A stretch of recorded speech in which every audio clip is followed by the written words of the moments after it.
अस्सलाम वालेकुम dear student. तो आज की इस वीडियो में हम बात करने जा रहे हैं क्लास 11 की चैप्टर बायो एनर्जेटिक को। बायो एनर्जेटिक का वर्ड जो है बहुत ज़्यादा ब्रॉड वर्ड है। इस वर्ड का मतलब ये है कि ट्रांसफर ऑफ एनर्जी।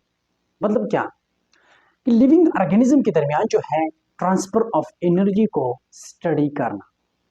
ये एक लिविंग ऑर्गेनिज्म से एनर्जी कैसे ट्रांसफर होता है, ये बायोलॉजिकल सिस्टम है। इस बायोलॉजिकल सिस्टम में ये एनर्जी ट्रांसफर कैसे होते हैं, किन प्रोसेस पे होता है, तो ये सब डिटेल इस लेक्चर में हम पढ़ेंगे।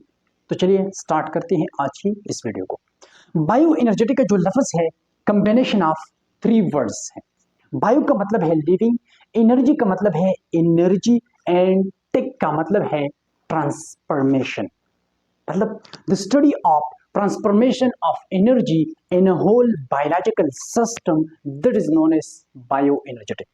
जो बायोलॉजिकल सिस्टम है, इस बायोलॉजिकल सिस्टम में हम जो लिविंग ऑर्गेनिज्म है इसके दरमियान जो ट्रांसफर ऑफ एनर्जी होते हैं, इस ट्रांसफर ऑफ एनर्जी के प्रोसेस को हम कहते हैं बायो एनर्जेटिक। Easily understand. जो बायोलॉजिकल सिस्टम है इसमें ट्रांसफॉर्मेशन ऑफ एनर्जी के प्रोसेस को स्टडी करने की अमल को क्या कहते हैं, उसको हम कहते हैं बायो एनर्जेटिक। अब जो बायो एनर्जेटिक है इसमें जो टू मेन प्रोसेस होते हैं, एक होता है फोटोसिंथेसिस और दूसरा होता है रेस्पायरेशन। इस फोटोसिंथेसिस के वजह से और इस रेस्पायरेशन की वजह से ये एनर्जी का ट्रांसफर होता है एक लिविंग ऑर्गेनिज्म से दूसरी लिविंग ऑर्गेनिज्म की तरफ, एक मीडियम से दूसरी मीडियम की तरफ। ओके, तो इन दो प्रोसेस की वजह से ये बायो एनर्जेटिक का प्रोसेस होता है। और इसमें जो मेन टू प्रोसेस इन्वॉल्व है वो है फोटोसिंथेसिस एंड रेस्पायरेशन। यहां पर एक बात मेंशन करता हूं कि जो सनलाइट है ये अल्टीमेट सोर्स ऑफ एनर्जी है ऑल लिविंग ऑर्गेनिज्म के लिए। क्या है ये सनलाइट जो है ultimate source of energy from all living organism. Okay, जो लिविंग है उसकी बात कर रहा हूं। ओके, तो क्यों ये sunlight ultimate source of energy है, तो इजीली बात है कि ये जो है फोटोसिंथेसिस में मदद देता है। और फोटोसिंथेसिस एक इंपॉर्टेंट प्रोसेस है। विदाउट फोटोसिंथेसिस हमारी जो जिंदगी ये है वो तकरीबन इम्पॉसिबल है। क्यों इम्पॉसिबल है, क्योंकि प्लांट जो है वो अपना खुराक तैयार कर लेता है और एनिमल अपना खुराक तैयार नहीं कर लेता। So the only difference between plant and animal is that plant prepare their own food, plant prepare their own glucose and we cannot be able to produce our own glucose. So that's the reason we are heterotrophs and they are heterotrophs. तो plant और animal में mainly फर्क सिर्फ ये है कि plant में photosynthesis होता है, एनिमल में फोटोसिंथेसिस नहीं होता। तो यहाँ पर सनलाइट की इंपॉर्टेंस की बात हो रही थी कि सनलाइट का इंपॉर्टेंस क्या है, तो ये इन्वॉल्व होता है फोटोसिंथेसिस प्रोसेस में। और फोटोसिंथेसिस प्रोसेस में क्या तैयार होता है, ग्लूकोज तैयार होता है। जब वो फोटोसिंथेसिस नहीं होता तो ग्लूकोज तैयार नहीं होगा, जब ग्लूकोज तैयार नहीं होगा तो फिर क्या होगा, हमें ग्लूकोज नहीं मिलेगा। जब हमें ग्लूकोज नहीं मिलेगा तो हमारी लाइफ इम्पॉसिबल है। ओके, लाइट जो है ये इसका जो एनर्जी है in the form of light आता है। अब ये जो लाइट है ये डुअल नेचर है। According to different theories light is a dual nature. Light क्या है, डुअल नेचर है। इसका नेचर जो है वो मतलब पार्टिकल भी है और एज अ पार्टिकल भी क्या है, इसका जो नेचर है वो एज अ पार्टिकल भी है और एज अ वेव भी है। तो डिफरेंट थ्योरी इस पर प्रेजेंट की गई है, फिजिक्स क्लास 11 में मौजूद है।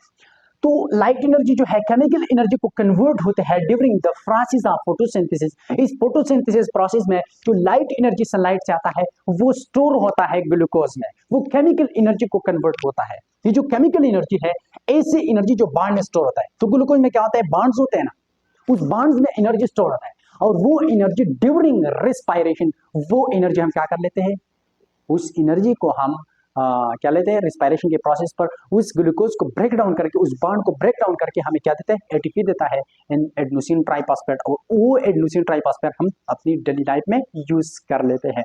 तो light energy is converted into chemical energy during the process of photosynthesis. Okay, और केमिकल एनर्जी जो है, अब वो केमिकल एनर्जी ड्यूरिंग रेस्पायरेशन वो केमिकल एनर्जी जो है क्या होते हैं, काइनेटिक एनर्जी और मैकेनिकल एनर्जी में क्या होता है, कन्वर्ट होते हैं।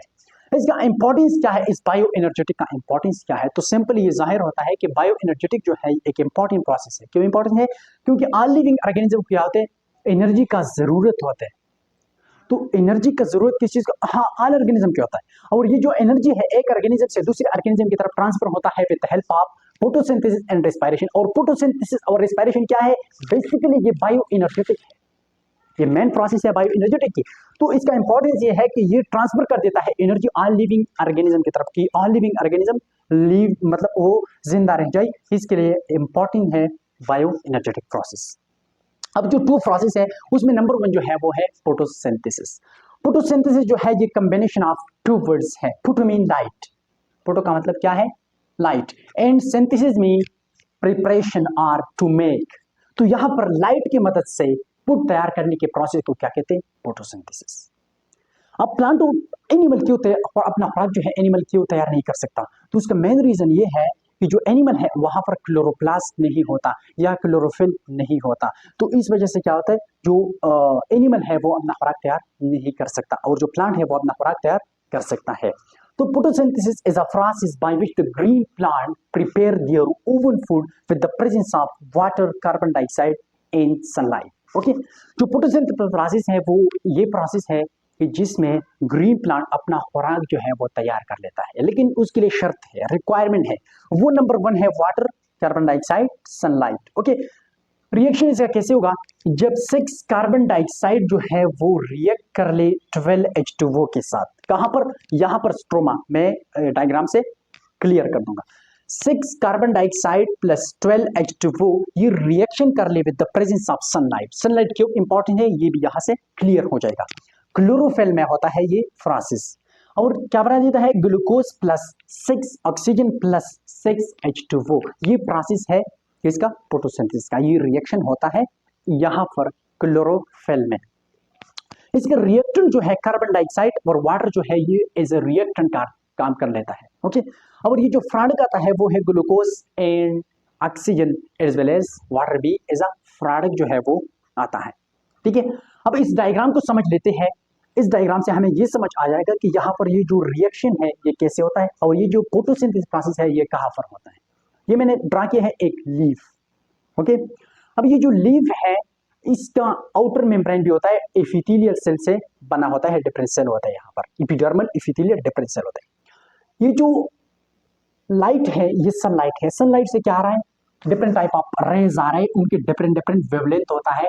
वो हम दूसरे लेक्चर में पढ़ेंगे कि जो सनलाइट है वो किन वेवलेंथ जो है वो कौन सा वेवलेंथ है जो प्लांट एब्जॉर्ब कर लेता है, वो कौन सा वेवलेंथ है जो एटमॉस्फेयर नहीं छोड़ लेता, वो कौन सा वेवलेंथ है जो बहुत ज्यादा खतरनाक है प्लांट के लिए भी एनिमल के लिए भी। ये नेक्स्ट लेक्चर में हम बता देंगे।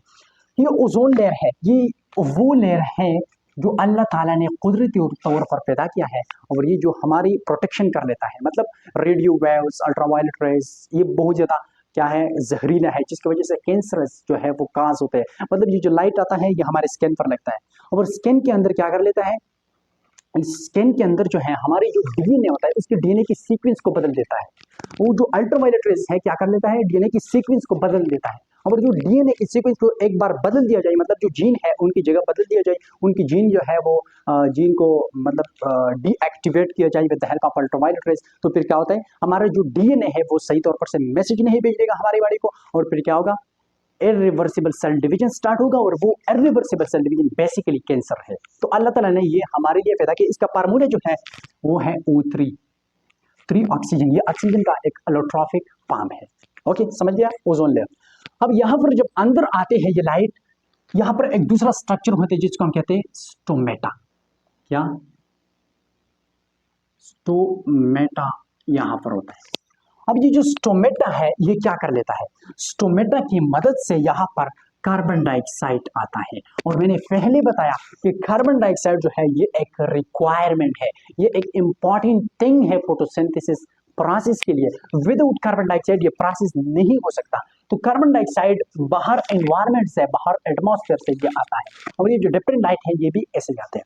अब ये जो पूरा लीफ है, इस लीफ के अंदर क्या है, मैंने ड्रा किया है एक सेल। ओके, और सेल के अंदर जो है डिफरेंट टाइप ऑफ ऑर्गेनेल होता है। ये तो हमने पढ़ा था कि सेल के अंदर जो स्मॉल स्मॉल स्ट्रक्चर होते हैं उसको हम कहते हैं ऑर्गेनेल या सेल ऑर्गेनेल। और वो सेल ऑर्गेनेल बेसिकली क्या कर लेता है, वो सेल की जो फंक्शन होते हैं वो परफॉर्म कर देता है। इस तरह एक प्रोकैरियोट ऑर्गेनिज्म है वो अकेला एक सेल होता है लेकिन अपना फंक्शन जो है वो परफॉर्म कर देता है और अपनी जिंदगी गुजार लेता है। तो उसका मेन रीजन ये है कि इसके अंदर different type of cell organelle होता है और वो सेल ऑर्गेनेल क्या करता है, एक स्पेसिफिक फंक्शन कर लेता है और उस स्पेसिफिक फंक्शन की वजह से वो जो ऑर्गेनिज्म है स्मॉल वो जिंदा रहता है। ओके, ये एक सेल हो गया। अब इस सेल के अंदर जो है डिफरेंट टाइप ऑफ ऑर्गेनेल है, उनमें बेसिकली जो मेन ऑर्गेनेल है जो यहाँ पर हम उससे फोटोसिंथेसिस को डिस्क्राइब कर लेते हैं, वो एक है माइटोकॉन्ड्रिया और दूसरा जो है वो है क्लोरोप्लास्ट। ओके, अब माइटोकॉन्ड्रिया क्या कर लेता है, क्लोरोप्लास्ट क्या कर देता है, और ये जो टोटल थिंग है इसको हम कहते हैं, मतलब ये एक मेसोफिल सेल हो गया या डिफरेंट टाइप ऑफ सेल होते हैं यहाँ पर।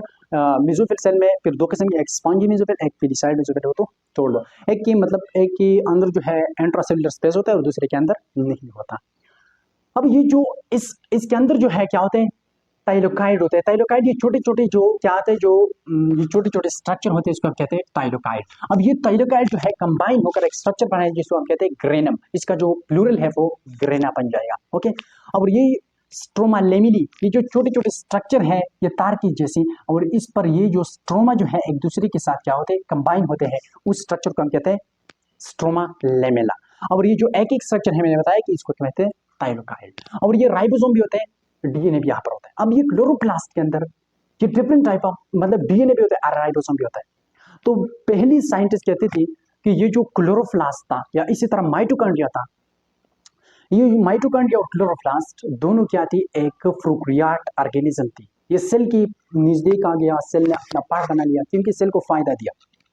और इस दुनिया में जो भी इंसान किसी चीज को फायदा देता है, किसी एक इंसान दूसरे को फायदा देता है, तो उस इंसान के साथ वो क्या करता है, अपना ताल्लुकात जो है वो बेहतर बना लेता है। ठीक है, तो ताल्लुकात दुनिया में भी हम देख लें तो एक इंसान जो दूसरे इंसान के ताल्लुकात अच्छे होते हैं तो उनको अपना ताल्लुकात, उनके साथ अपना ताल्लुकात जो है बेहतर बना देता है। इसी तरह ये सेल भी होता, इस सेल की अंदर जो है ये आ गया और सेल को फायदा दिया, सेल के लिए क्या कर दिया, फोटोसिंथेसिस प्रोसेस किया। तो सेल ने सोचा कि ये तो क्या है, ये तो मेरे लिए बेहतर है, तो इसके साथ में ताल्लुकात बना लो।